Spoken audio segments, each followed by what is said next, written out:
Welcome to When Creativity Knocks All-Star Designers Holiday Series. Today, Anna has a fabulous idea for making a menorah for Hanukkah.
So Anna, tell us how you brought this project together. Well, I got the Hanukkah challenge, and I usually get the Advent challenge, which is very easy for me. So I got my thinking cap on, and I think I came out with a really fun menorah that's actually really easy to do. So I started off at the big box hardware store, and I bought a strip of wood 1 by 2 by 8. This long stick, and then you kind of go in there, and you're female. You go, could you cut this for me, please? Kind of bat your eyelashes a little. They'll cut or something. Like, okay, lady, I'll cut it. So I cut 3 inches, then 10 inches, and then 19 inches. Okay. Now there is a little madness because I wanted to make the pedestal for the menorah. So what I'm going to do then is I glued them together first, and I used Beacon's tacky glue. Worked great. Held the wood nice and tight. Oh, hold it really well. That's great. And I actually used some blue painter's tape to tighten it around while it was drying, so it really got a nice. So actually, it's great when you're using a board because you can measure. Here's the 10, so you have 1, 2, 3, 4, 5 inches here. 1, 2, 3, 4, 5 inches there. It's a quick reference without having to exactly. And I just left that on so you could see that that's what I had purchased. And then I'm gonna put this right smack dab in the middle of those two. And here again, just using the official term, smack dab. Smack dab, right there in the center. Now, it is really raw wood. I'm telling you, it's only $1.49 for that whole. So it's affordable. It's very affordable. You can make, I think, 3 menorahs out of that piece of wood. So if you're doing a kid's project, that would be really very economical. You do want to get a little sandpaper and sand the edges because it is pretty rough wood. Now, once it's dry, you're going to go ahead and you're going to get out our favorite Americana Decor chalky paint. Love using the chalky paint. 1 coat. Oh. You don't have to sand, you don't have to prime, you just... Well, you do need to sand, though, like I said, this wood, because it is a little sharp, and you don't want, especially if you're doing it with kids, you don't want splinters. But I actually do think I did 2 coats, but it's really up to you. 1 really does cover. Then I let it dry. And after it dried, well, just can't resist a little sparkle. So then I went to the Americana. This is the Glamour Dust. Oh, yes, we know you love your glamour. So we had to have a little bit of dusting. And if you can look over here, you could just see the little bit. It's a very subtle sparkle. Yeah, and it went over the top of the chalky paint so great. I love that color. I think it's called Serene. And it is. It's a very cool, serene. icy blue. It was really pretty. The next thing I'm going to show you how to do is to etch the candle holders. The candle holders, thank you.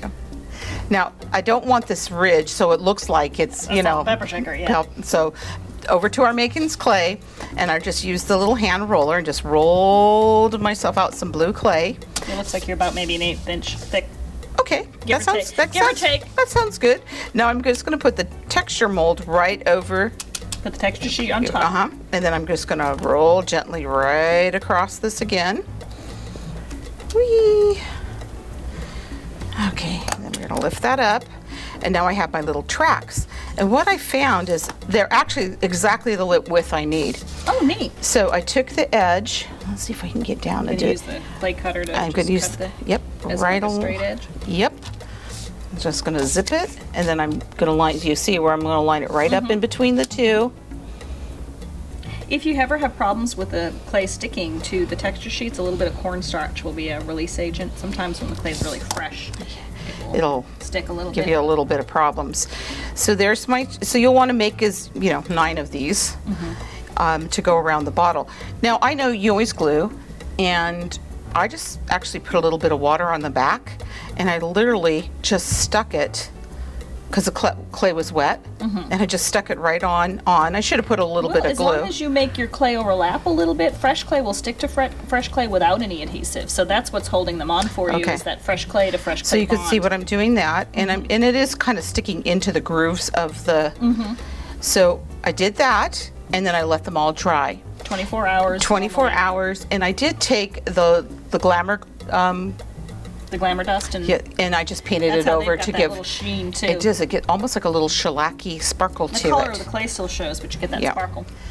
Next, I went to the Sizzix because I wanted it to say Hanukkah on our menorah. Thank you. And I went to the wordplay from Sizzix, and it's really fun because you have all the different alphabets. But here again, like we're talking one of the other episodes, all you have to do is just put the paper on the part That you want. You don't have to cut the whole alphabet. Right. at So once. you just follow the instructions. We have how to use the machine on our We do have website. a full tutorial on our So you site. do want to spell out Hanukkah. Once that is finished, Looks like you've used a metallic silver cardstock for it that. is. It's really pretty. I really wanted that more subtle look to it. Icy cool. Definitely. Once you have all the letters cut out, I just simply used the Beacon tacky glue and glued it across the to front the of the front. menorah. Yep. Very easy. And because the paper had a little sheen to it, I didn't need to put any kind of coating over the top. Now we're going to fill up our little jars with some sand. This is just dollar store sand, or you can, whatever you want to use. I love that this is a very economical project. I wanted it to be that way, so you could do it with like a little kids group or something like that. Is kid friendly. Obviously the etching, you would definitely need an adult supervision for using the etching products, but Yes, you do need Yeah. and you may want to do that ahead of time. Do not pour as much sand as I just did in there. You only want the sand to be, you want about 2/3, maybe 3/4 of the yeah, bottle. that's about I love right. the colored sand. Yeah, isn't it fun? It shows Now, through the frosted glass. in my research for menorahs, they are supposed to be double string, but I didn't have Really? access to those. Yeah, 2 weeks? yeah, 2 wicks. I never knew that. Well, I learned that. I'm not really sure why, but I'm sure That is someone your will tell us. educational point of the day. So I was at the dollar store and I just bought these, the 6-hour candles or 5-hour burning candles if your lights go out, and you're just gonna scrunch it right down in like that. And that's it. Let's just pull this in slowly because they're not glued. The jars are just on there weighted. And look how perfect that they all fit. I love the subtle sparkle. Isn't that I love fun? the fact that it's an economical project. And I would say we probably would say $1, $2, $3, $4, $5. Less than $10 Less than $10. So especially if you have a little group of kids and you want to get together and make a menorah, this is definitely a fun thing to do. Like Cindy did mention, you do want to do the etchall. Mom probably should do that ahead of time Yes, before the kids get together. But isn't this just a really great? it's a great idea. So happy Hanukkah! We hope you've enjoyed When Creativity Knocks All-Star Designers Holiday Series. Like us on Facebook, follow us on Twitter, and pin us on Pinterest. And don't forget to follow the link on our homepage to fill out the entry form, and you'll be eligible to win a prize package full of products from all of our series sponsors.